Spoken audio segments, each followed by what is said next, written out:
A good deal. Did you get my last minute email this afternoon? Yes, I did.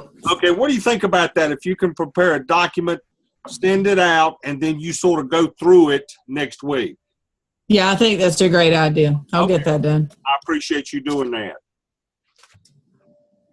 Okay, we'll wait a few minutes and get started. If you've looked at your Blackboard shell, I put up a bunch of places for you to put your work. I don't know that you're going to need all those places, but I just threw them all out there. We do have one group that's in a group of 2, so obviously they won't need all that space. But if you're in a group of 3 or 4, you're going to need those, or maybe a few of them. But anyway, so you got, and remind me to repeat this when everyone else gets on board. We still got a few minutes.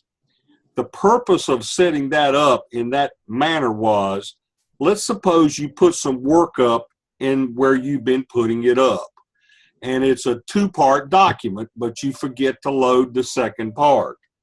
Well, this is another place that you can go back to and load the part that you missed the first time, and it will still sort of blend together in that realm for me to grade. So the previous process, if you didn't get it all loaded up the first time, you were just out. Well, this one, you got a back door to get to reload that material, or at least what you didn't put up the second time. So someone had mentioned that, and I thought, well, that makes a lot of sense. Let's do that also. It all gets merged to the same grade book for me to look at, but it's just another way for you to get your work put in. Okay. All right. It's not quite 7. Let's wait. Everybody had a good week? Long week. Oh, yeah. And whether you're, go ahead.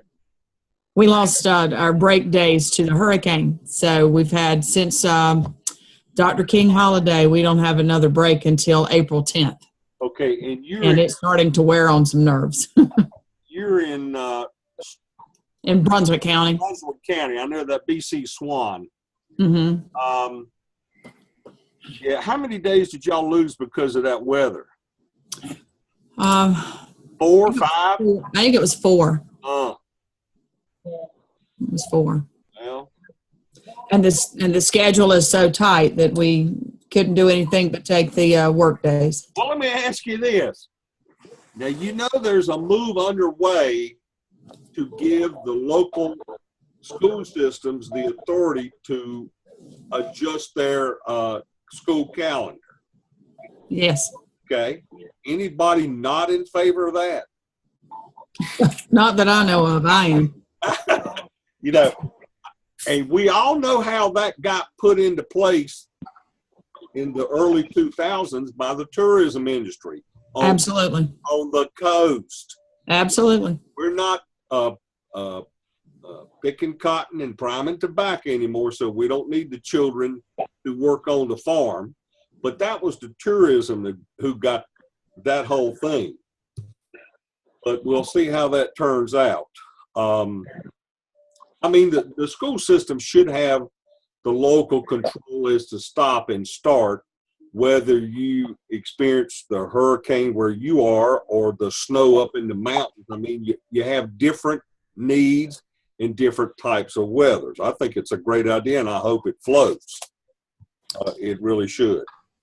I know this year, the way the law is written, we can't start school until the Monday closest to the 26th of August. That is correct. Which was the following Monday. Tailgate. And it just puts us really tight on days, exactly 180 days after the requirements come out. Right. So there was no time to play. And if you're at a high school, does it not make more sense that you get your exams before you go home for the winter holidays? It makes perfect sense to be done before the winter holidays. Their right mind would think those kids are going to go home and come back in a couple of weeks. You're going to retune and refresh them in, 5 or 6 days and give them an exam that counts a major portion of their grade. Absolutely. What rocket scientist thought that one up? I don't know. I just think the LEAs need to take control back of that. Okay. Now, let's make sure that the majority of us are here, and it is 7 o'clock. And as I have told earlier, I did hit the record button this time. Now, we've got about 8 of us here, some on the phone, some in this process, but we'll process the video and get it out. If you've looked at Blackboard lately, you'll notice I put a bunch of places for you to put your work. Now, based on the number in your Zoom group, if you're doing your work or you're looking at reviewing someone else's work, you would have needed more spaces than I originally put up. So I did expand it. But keep in mind, some of you in a group of 3, some of you might be in a group of 4. We do have one group with 2. That group of 2 will not need all those spaces. But I just sort of threw it all out there, whether you need them. They're there when you need to get to them. Number 2, the second reason is, let's suppose you put some work up to review and it's a 2-part activity and you forget to load the second part. Well, you can't go back through that door but one time. What you now can do is to go in through this assignment Dropbox and put the remaining part of your work, and it all gets merged into my grade book for me to look at. So you got a front door for everything, but if you forget, you've got a back door to use in case you didn't. Now, let's see what. Right now, I've only put up one Dropbox for scenario number 1. I will announce probably in a couple of weeks for you to read scenario 2. And then I will put that Dropbox back on the Blackboard for you to read it and give it some thought. And I think there are only 2 questions in that one. Now, let's see what we got. All right, I did ask Kim. Now, Kim is going to prepare a Word document and send it out next week.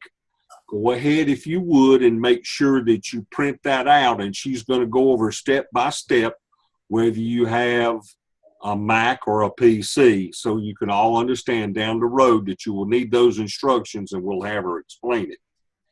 Now, for some of you, you have been already exposed to some support documents that have been referred to as DN. Well, DN 2.0 is coming out to me either Monday or Tuesday. And what I'm going to do, now that I've been given permission, I don't have the documents yet, but when I get them Monday or Tuesday, I'm going to forward them to you. Print those out because we will discuss those documents on next Thursday. So you're probably thinking, okay, what's this all about? It is a step-by-step process to help you line up each of the different parts in the APSL, the APTEL, the OMA, the PSYOP, those kinds of things, what to look for, what kind of evidences you should have, and some of the things you should consider as you load this stuff up into TaskStream. Not Blackboard, but TaskStream. So expect that Monday or Tuesday at the latest. Okay. Now, next thing. Most of you have covered the principal as a technology coach, and that was a spinoff of that elementary principal. I think he was in New York, Matt Renwick or something like that. And those, your thoughts and ideas and how you express yourself, they were real good. And then the next thing, most of you've done teaching algebra to students who are speaking English as a second language. Now we're sort of at the point where I'm going to announce what we're going to discuss, sort of a mild, if you would, lecture for next week, which is, week 7 next week? Mm-hmm. Well, week 7, if you're keeping up with the assignments, and most of you are, week 7 is distributive leadership and positive learning environments. I'd like for you to watch those videos because you're going to end up having to write about them, but we want to discuss those as part of our class opportunities. Okay, now that's what I wanted to cover tonight, how you're doing that kind of stuff. Some of your work, I would caution you, I need to make sure before I start putting some finite comments on your reviews or original papers, as I'm reading them, and I read slow and I read more than once, but there was one individual, I couldn't even tell you who it was, they wrote A-R-E instead of O-U-R. Now, spell check's not going to pick that up because it's going to recognize that those two are two correctly spelled words. But you need to have either somebody read the stuff before you get it put up, or that will be caught. What I want to do is check with a couple of individuals to make sure if I put a comment that you need to go to line 3, paragraph 2, or whatever, and I specifically say, did you mean this or did you mean this? I only want you to see my comments and not everybody else looking at what I'm reading and seeing and thinking about. But I just need to make sure that's between me and you and not the whole group. And I hope you understand that. I'm just trying to be the precursor for when you get with your clinical coach and then your work's moved over for an evaluation. Okay, what questions have you got for Thursday? Put up a bunch of spaces for you to put your work. You may need them. You probably won't, but I didn't want to hold you back from finding a place. I've looked at everything. Everything's been graded as of this afternoon at about 4 o'clock. What else? The main focus, this is week 6, is making sure you get those parts of the APSEL completed as you move on. Now, I realize it's just the end of February, but I don't like waiting till April before you to jumpstart and then have to spin real quick and catch up. Have most of you had some Zoom feedback with your clinical coach, looking at your work and stuff like that, or not? I haven't met with my coach yet. That's next week. Okay. And Kim, who did you say yours? Sarah Whitaker. Sarah, yes. How about the rest of you? Have they looked at any of your work or that kind of stuff, whether you face-to-face or Zoom? No. Okay. But you do all know who it is. Okay. I don't think it's out of line. I don't think it's too forward. But I would say if things haven't moved in that direction, if you are writing in the APSEL already, you might want to remind them, should it be time for you to send them your work for them to review. I'd rather them be with you through all the different parts of the APSEL and not just the finished product, if that makes sense. So help you work on it as you go through each piece. When you put that stuff up for me to see, I can see it and that sort of thing. But I just want to make sure I don't have access to, like you already know, to TaskStream and what they're doing behind the curtain. So I'm just wanting to make sure that you extend the greeting and whatever and see if they need to start looking at your work and that kind of stuff. I know they're busy. Some of these people, that's all they do is they're clinical coaches. Originally, and by the way, I haven't told y'all this, but you need to hear it. Y'all are the first group where they redesigned this program where you would go through the entire APSEL. Then you would go through the entire, I think APTEL was next, or OMA and the SIOP and stuff like that. You went through one of those activities every semester. Somehow or another, when this program started 5 or 6 years ago, you dabbled a little bit in this one, you dabbled a little bit in this one, and you dabbled a little bit into others. And you sort of juggled all those things at one time. And we kept telling them, I don't know how this got to this point. Can you sort of tweak it so they start with one of those components and they take it all the way through so they can get the full benefit of it? Well, that evidently struck a nerve, and y'all were the first group who have started this process under that plan. And you probably didn't know that, did you? No. You have no idea the amount of confusion that has pulled off of your back, because you'd be writing in this one, and then you'd flip over. This is all within the same semester. Then you'd flip over to this one, then you'd flip over to that one. Well, they cut all that mess out, and now you just go through each one of those at a time. And that, of course, your written work and the final document is for DPI to honor you with a license. So it makes it easier for everybody on our side of the fence, too. It just took about 2 years to get them to swing around and come to their senses. Okay, what questions? Now, I know somebody's got something. Okay, now, remember, transformational leadership, and the other one was the positive learning environments. There are two parts of the videos, and they basically are from a elementary school. How many of you are at elementary school? Raise your hand or wave. Okay. I'm K-8. Oh, Lord, okay. If you are in elementary school, or you've been in a kindergarten or first grade classroom, it'll be like you've gone back home. But the difference is these schools are in England. They still have centers. You see kids moving from center to center. It's all structured and all that stuff. But it talks about the positive learning environment that those kids basically are sheltered in the how it affects them.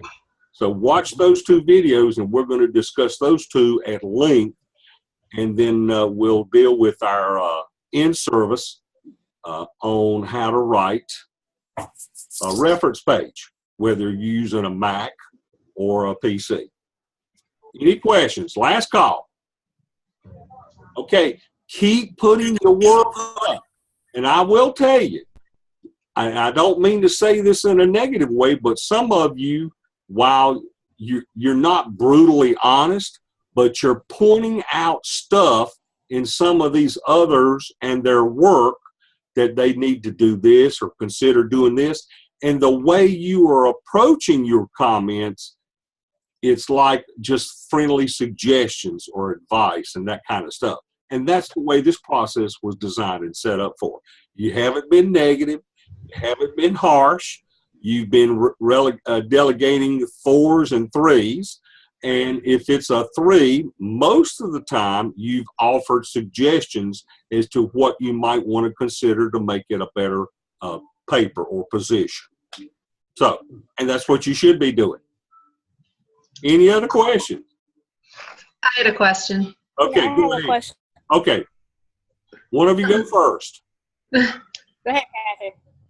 Okay, I know that the tasks are divided up into like best practices and action plan and needs assessments and all that. Right. My school's we're starting on our action plan, but I'm still typing up like task 3.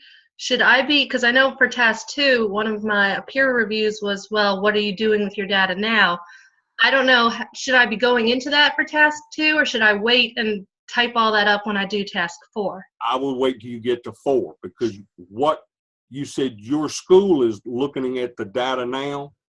Yeah, we're looking at the data, and right now we've done our best practices, and now we're just finalizing what we want to do. I would wait till you get to that part, and it's so opportune that you and your school are doing that, Catherine. I would wait till you get to that part and then just piggyback on what y'all done. Okay. You don't need to put the cart in front of the horse yet. All right, just making sure. I didn't want to miss out on something. No, that's a great idea. Nadeja, did you have a question? Yes, my question is, when with the people I work here, my coworker, they speak a different language. So when we do minutes or have them do evaluation or survey and stuff, it is in Creole.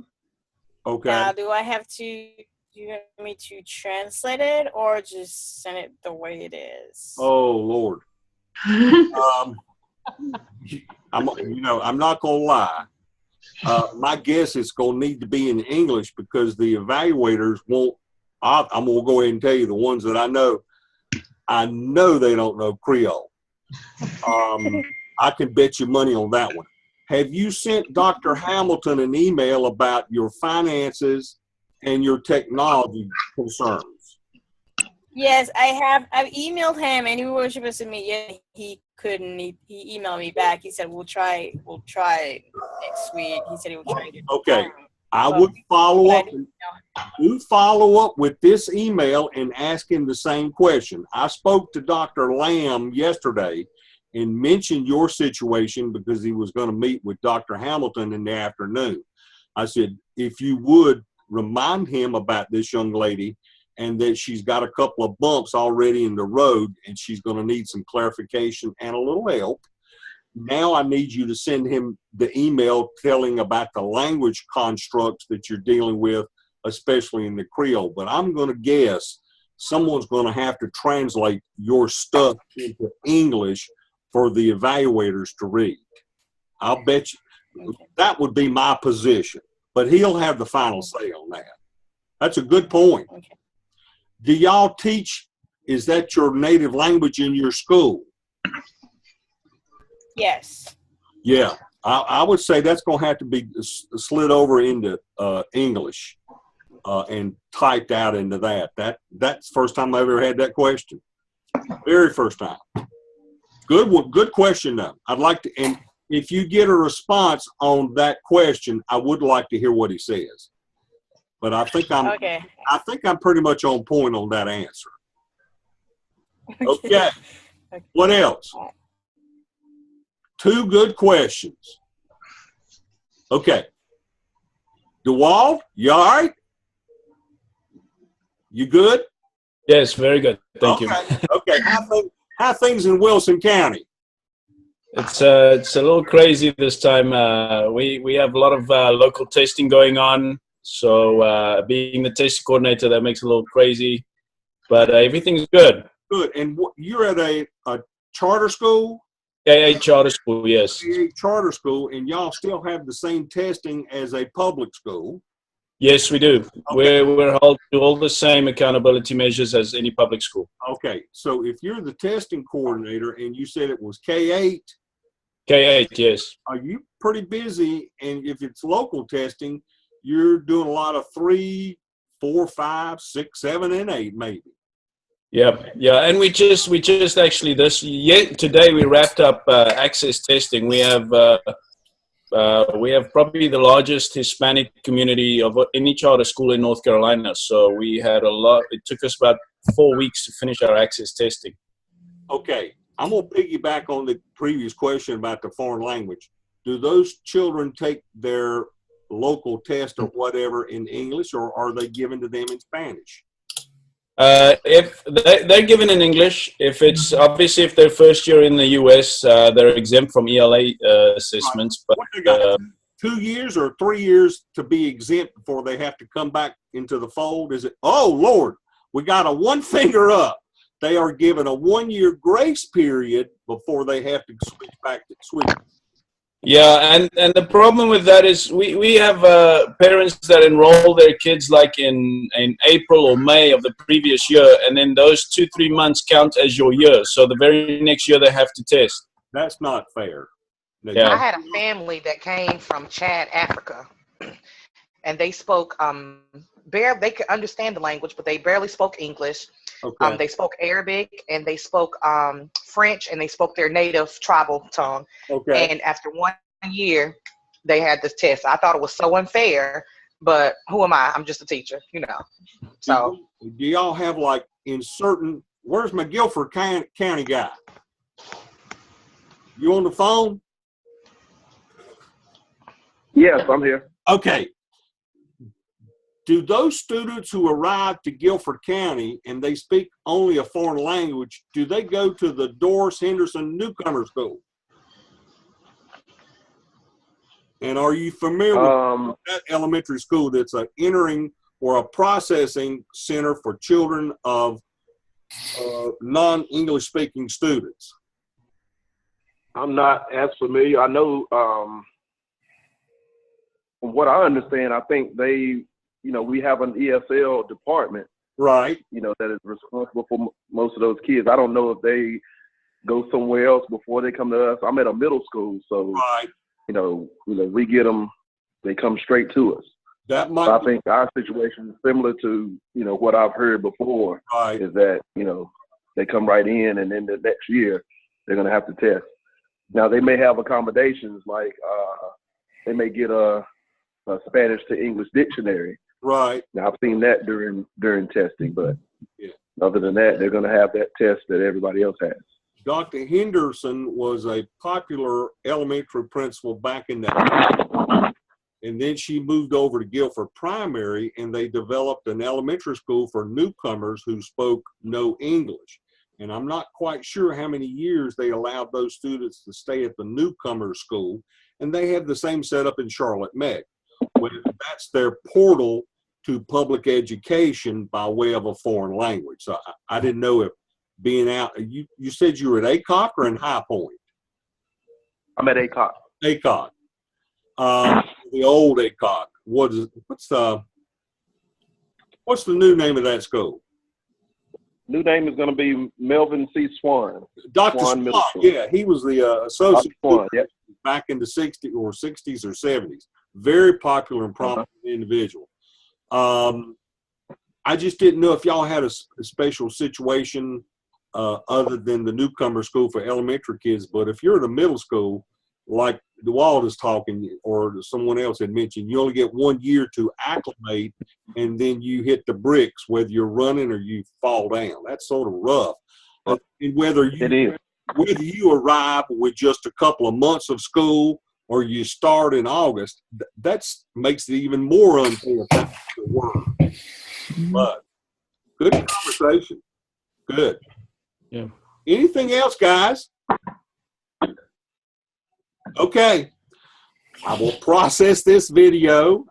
Yes, I did hit the record button. That's the third time I've said that. And I'll send you the link so we can go through again. Okay, I'll see y'all next Thursday. Keep writing. Keep writing. That's all I can tell you. And we'll discuss my two topics and then what Kim's going to put up on how to do a reference page for whichever computer you're going to use. Okay? All right, I'll see y'all next Thursday. Okay. Bye now. Bye.